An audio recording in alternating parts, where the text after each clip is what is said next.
All right, I'm gonna just jump on right into it. First of all, what's good with y'all?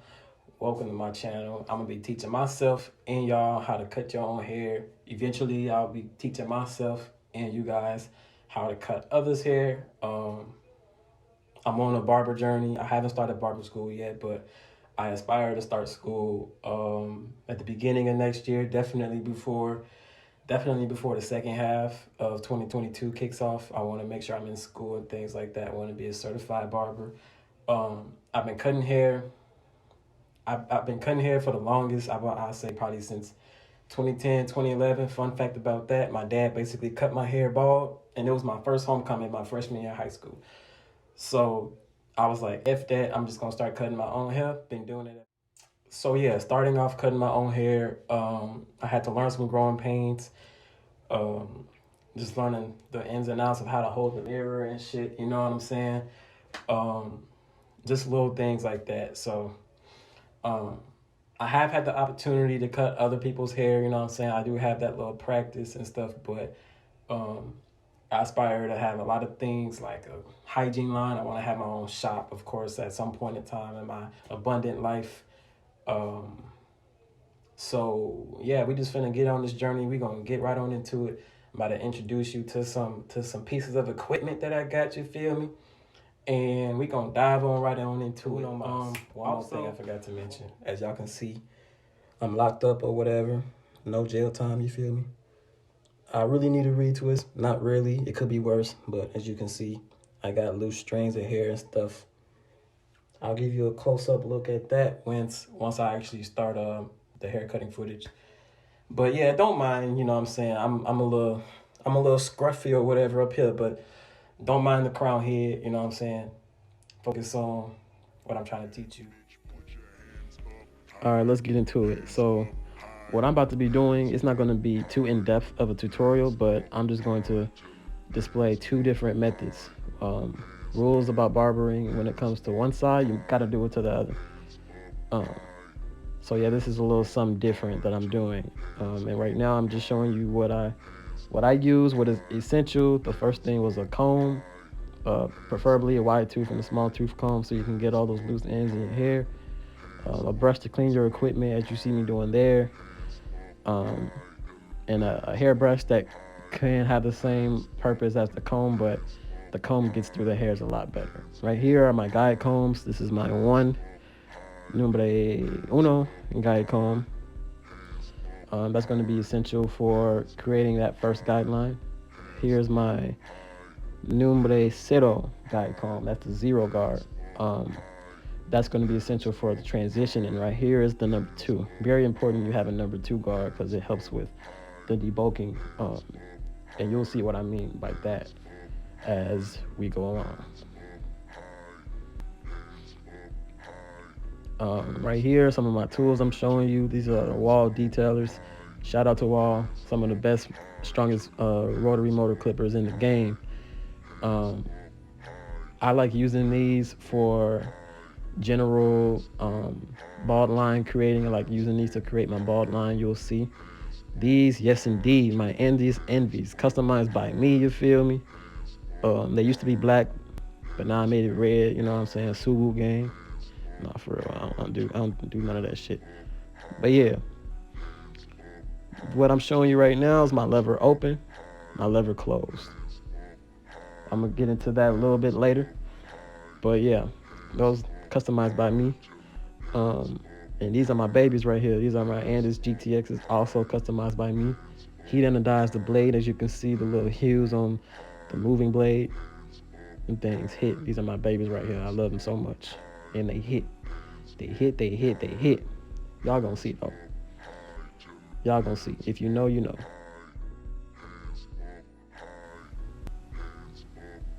So boom, got some more equipment. These are just some generic Walmart Andis clippers.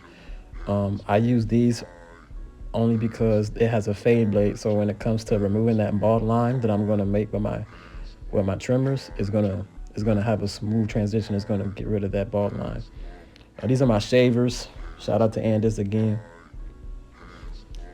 This is just used to give the fade or the taper a cleaner finish. It doesn't cut off any more hair than it needs to, and it just leaves your fade and your cut with an overall cleaner finish. It'd be the little things, you know what I'm saying? As you can see right here, I'm just getting my workspace acclimated, um, combing through the hair so that I make sure when I do run my clippers through the portions of my hair that I am making and cutting uniformly, that it's coming out smooth, you know. Don't want to run into any kinks or anything extra. Um, Combing the front line, the same thing. As you can see, you see some of those longer hairs coming out. That's okay as long as you don't interfere with the integrity of the locking process, which, as you can probably see, I am not fully locked yet, but I'm budded, you know. My locks started budding. They're starting to come together, actually. Usually they'll be unraveling by now. But yeah, this is just me combing through. I'm using the small tooth, using the small fine tooth, so I can actually hit all those hairs, get all those uneven areas, and making sure that it's even.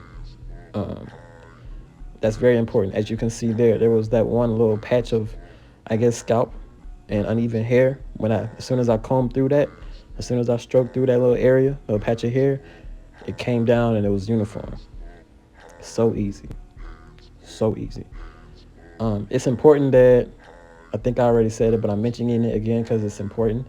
It's very important, imperative that you don't get your hairs together with, say, if you have a fro or if you have locks or braids, you want to make sure that you're separating those hairs so that when you're cutting, you're not cutting through your hair.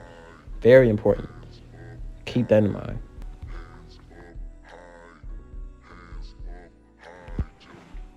All right, so boom, I'm about to go in with my walls. I'm about to make my first bald line, my first guideline. This is the side I'm doing the foolproof method. The foolproof method is, it's more of a methodical method, and this is basically making guideline after guideline after guideline, and then coming back with the transitions with getting those guidelines out.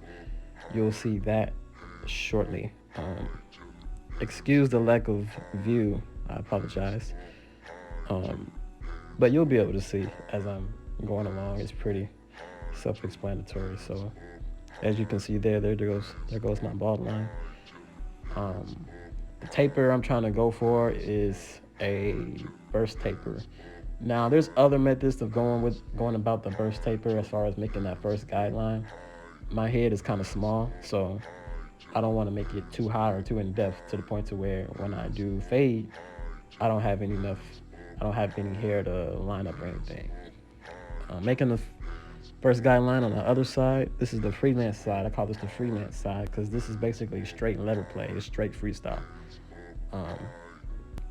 I haven't done this method in a long time, but I haven't really been satisfied with the method that I was using, the foolproof method, to be honest. So this is why I'm giving you guys, one side is going to be the foolproof method, and then the other side is going to be the freelance lever play side. And you guys can let me know which one you feel like came out muy fuego, you know what I'm saying?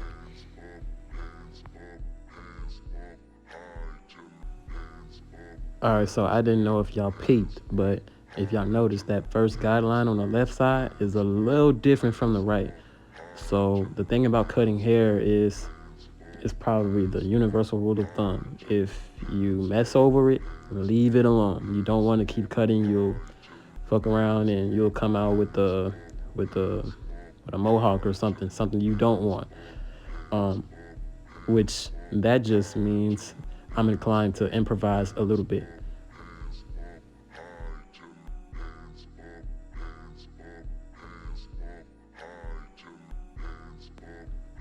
This is just me letting you guys know what side I'll be using, what method, what technique rather. If you can read my lips, I was saying dummy side free. Whoa. Going back to my Andis Envies, I got my lever open, so I'm about to make my next guideline on the dummy side, I guess. I don't like going up too much on my head because, like I said, my head isn't the biggest. So I'm making my next guideline, and you'll see, you're going to see that shadow.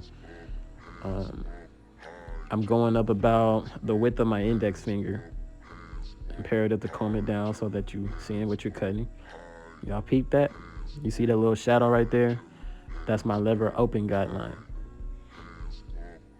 Cool. Going through it, cleaning it up, making sure it's uniform. Still following that general shape of the ball line. If you peep, I'm still going in that half curvature.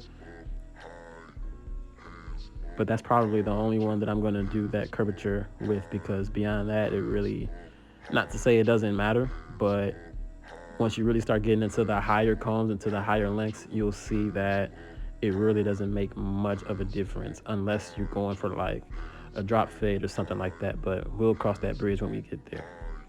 Now I'm putting on my one guard. Putting on my one guard, and my lever is closed, making my second guideline. Excuse me, third guideline. Going in. The thing with the one guard guideline, I like to do a flick out motion because I don't like to dig in too much in the hair to the point to where the transition is so vivid. You can't really see a fade. It's not a smooth transition. So as you can see, I'm going in with a little scoop motion right there. Speeding this thing up now because, yeah, you can see what I got going on.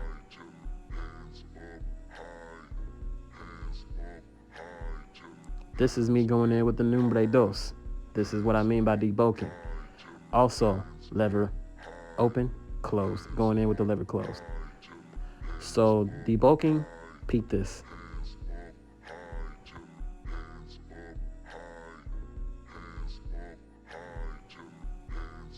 Combing it down, making sure I'm getting all those loose hairs or any bulk.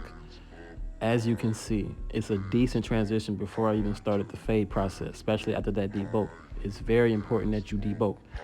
But as you can see, there's my first guideline, that's the bald line, the second line, the third guideline, and we about to get into the fade.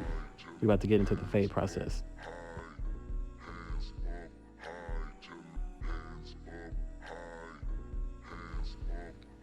All right, remember what I said about these Walmart clippers? It's got that fade blade, so y'all gonna see it's gonna really get that ball line up out of there. It's gonna have a real smooth transition going in.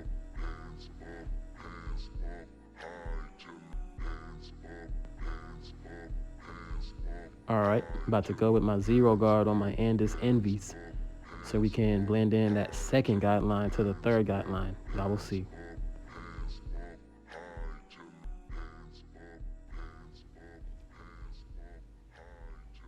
Ooh, look at that. Clean. Look at that transition. Look at that taper, bruh. Going in with the lever open just to clean it up, you know what I'm saying? That is clean. I ain't even gonna lie. I'm impressed with how that came out. Going in with my one guard, lever open just to go down. Going with the grain just to clean it up some more.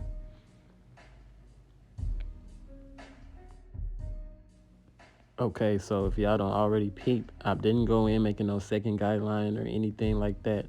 The side, like I said, is the freelance, freehand side, lever play, all of that. And all this is basically starting off short and then slowly working your way up. Light touch is very important either way on whatever method you decide to use.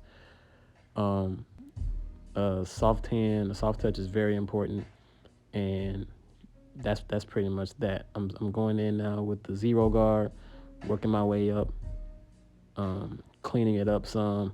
Sometimes I'll go in with the zero guard closed, slowly work my way up, halfway open, then all the way open.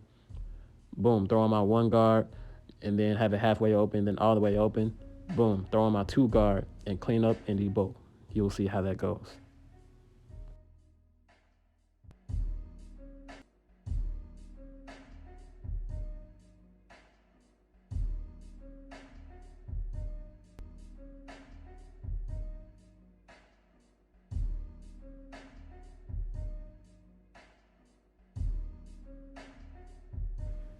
All right, so what I'm pointing out right here is there's a little bit of bulk between that second transition and that first transition per se. So I'm going back in with my generics and I'm cleaning that up basically. I got my fade blade pressed against the skin. I'm not forcing it. I'm not putting pressure on it or anything. I'm pulling my scalp so that I have more room to work and that I also make sure that I get any of those little hairs that I missed, which is what's causing the fade to not be as smooth of a transition. Look at that. Light touch, light touch, finesse, finesse, finesse some more, finesse some more. It don't get no better than that. Peep, I'm also using the corner of the blade when it comes to fading out guidelines. You want to use the corner of the blade. If you use the entire blade, you'll fuck around and possibly make your fade go up way high, or you'll cut off more hair than you need to.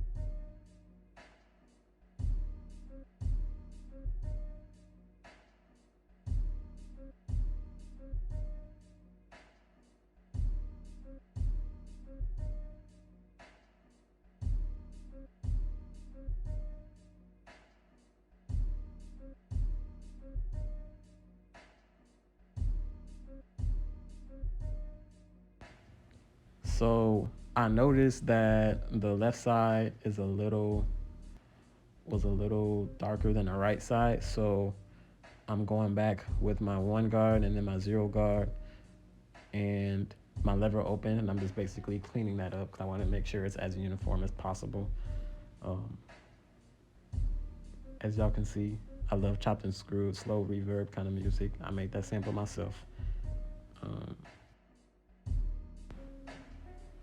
yeah, I do DJ on the side or whatever, here and there. I do blends, transitions. I make samples and chopped and screwed kind of music, slowed reverb. You know the vibes. So yeah, just throwing that out there. Back to business though.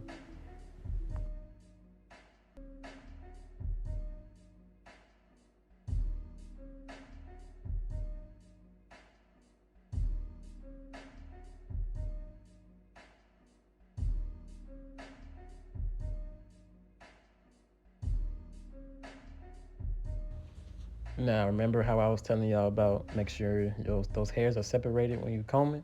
We about to get into the real fun part now. I'm knocking down these hairs, um, making sure I'm giving smooth strokes. I'm not going too far back on my head. I'm not pressing on anything. I got a one guard on. I knock it down with the one guard, lever closed. Um, and I'm basically just making a clean workspace so we can get to this lineup. Lineups are always fun, right?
All right, so this is one of the many reasons why I'm ecstatic to be going to barber school because um, I know how to line up and whatnot, but as you can see, I like to barely hit um, their hairline, just because I know damn well and I know damn better than to be pushing somebody's line back. And that's not to say that a hairline or line up, edge up isn't a professional pushback because technically it is. But I don't condone pushing the hairline back. So if I can go as far back and you know my hitters will still hit the way that y'all see there, um, I will avoid going back as much as possible because for one, supposed to follow the natural hairline anyway, and the hairline is an issue you don't want to force. Like if that, if your client don't have a straight hairline per se, follow the natural hairline. Still make it clean and neat. You know what I'm saying? Do as much as you can without pushing their hairline too far back to the point to where it's like, damn, my forehead it never looked this big before ever leaving a barbershop. Now what makes this time any different? So yeah, I'm just going in cleaning up. As you can see, they do hit.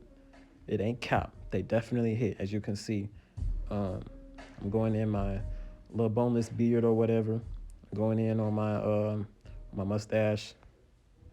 Going and hit the other side.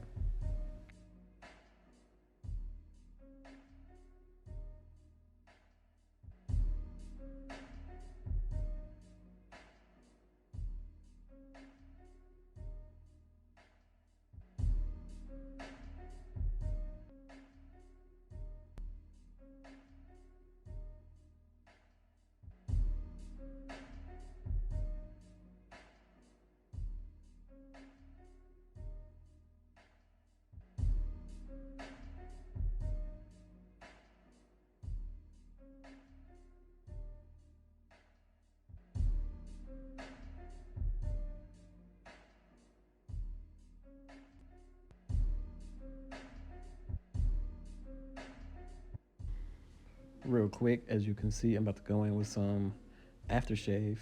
There it is right there. All organic aftershave formulated by me. Just going in there and disinfecting any nicks or cuts that I may have, which I don't because um, I'm on point when it comes to adjusting my trimmers and my blades. Period. So, yep, just going in, cleaning it up, getting myself a second look, or third, or fourth, or fifth. Going back in because I see some bulk right there, so I'm going back in just to attack it, clean it up, give myself another look.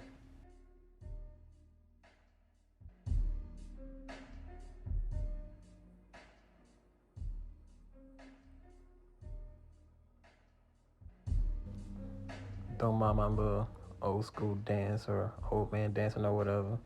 I'm low key feeling myself because this cut came out very nice. If you don't love what you do and you ain't satisfied with the way your work come out, I don't know what to tell you. You probably need to do something else. But yes, indeed, I'm very satisfied with the way the cut came out overall. This is the final flicks of the cut. It's the finished product. This is the free side, and this is the methodical side. Feel free to let me know what you guys think, which side is your favorite, and yeah, see y'all later.